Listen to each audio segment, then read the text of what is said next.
অন্নপূর্ণা যোজনা নিয়ে কড়া বার্তা মুখ্যমন্ত্রীর, অযোগ্যরা তালিকা থেকে বাদ পড়বেনি। অন্নপূর্ণা যোজনা নিয়ে নতুন বার্তা দিলেন মুখ্যমন্ত্রী শুভেন্দু অধিকারী। আজ পূর্ব মেদিনীপুরের মেচেদায় এক অনুষ্ঠানে যোগ দিয়ে তিনি স্পষ্ট জানিয়ে দিলেন, এই যোজনার সুবিধাভোগী নির্বাচনের ক্ষেত্রে সর্বোচ্চ স্বচ্ছতা বজায় রাখা হবে। কোনো অযোগ্য ব্যক্তি যেন প্রকল্পের সুবিধা না পায়, তা নিশ্চিত করতে প্রশাসনকে তৎপর হওয়ার কড়া নির্দেশ দিয়েছেন তিনি। ভেরিফিকেশন চলবে ৩০ আগস্ট পর্যন্ত। মুখ্যমন্ত্রী জানান, অন্নপূর্ণা যোজনার সুবিধাভোগীদের তালিকা যাচাই বা ভেরিফিকেশনের কাজ বর্তমানে জোরকদমে চলছে। এই প্রক্রিয়াটি আগামী ৩০ আগস্ট ২০২৬ পর্যন্ত চলবে। যারা এখনও ভেরিফিকেশনের আওতায় আসেননি, তাদের দ্রুত নির্দিষ্ট সময়ের মধ্যে এই প্রক্রিয়া সম্পন্ন করার আহ্বান জানিয়েছেন তিনি।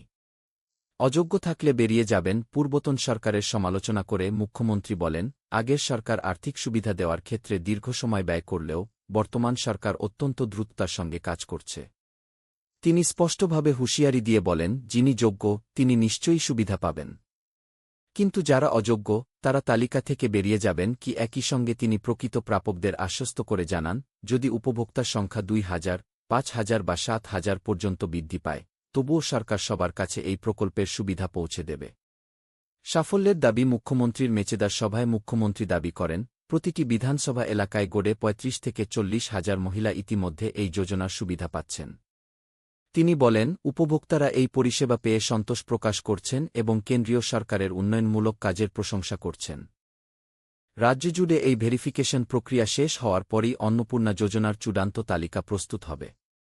প্রশাসন সূত্রে খবর, সরকারি প্রকল্পের সুবিধা যেন কোনোভাবেই প্রকৃত প্রাপকদের হাতছাড়া না হয়, তার উপরই এখন সর্বোচ্চ গুরুত্ব দেওয়া হচ্ছে। এদিন মুখ্যমন্ত্রী বলেন, আমরা মাত্র ২ মাস ক্ষমতায় এসেছি। প্রধানমন্ত্রীর ঘোষণামতো সরকারি পরিষেবা চালু করেছি। তার মধ্যে অন্যতম অন্নপূর্ণা যোজনা। সেই প্রকল্পের পরিষেবা ইতিমধ্যে রাজ্যের মহিলারা পেয়েছেন। এত বড় পরিষেবা দেওয়ার ক্ষেত্রে কিছু সমস্যা হচ্ছে। অন্নপূর্ণা যোজনায় যোগ্য মহিলা উপভোক্তাদের মাসে ৩,০০০ টাকা আর্থিক সহায়তা ডি.বি.টি এর মাধ্যমে ব্যাংক অ্যাকাউন্টে দেওয়ার ব্যবস্থা রয়েছে। তাই আবেদনকারীর ব্যাংক অ্যাকাউন্ট সক্রিয় থাকা এবং আবেদনপত্রে দেওয়া তথ্যের সঙ্গে প্রয়োজনীয় নথির তথ্যের মিল থাকা অত্যন্ত গুরুত্বপূর্ণ।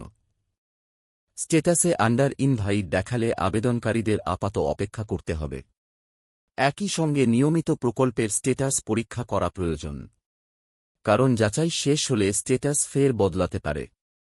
কোনো তথ্য বা নথি নিয়ে সমস্যা থাকলে সংশ্লিষ্ট কর্তৃপক্ষের তরফে পরবর্তী পদক্ষেপের প্রয়োজন হতে পারে। আবেদনকারীদের আরও একটি বিষয়ে সতর্ক থাকা দরকার।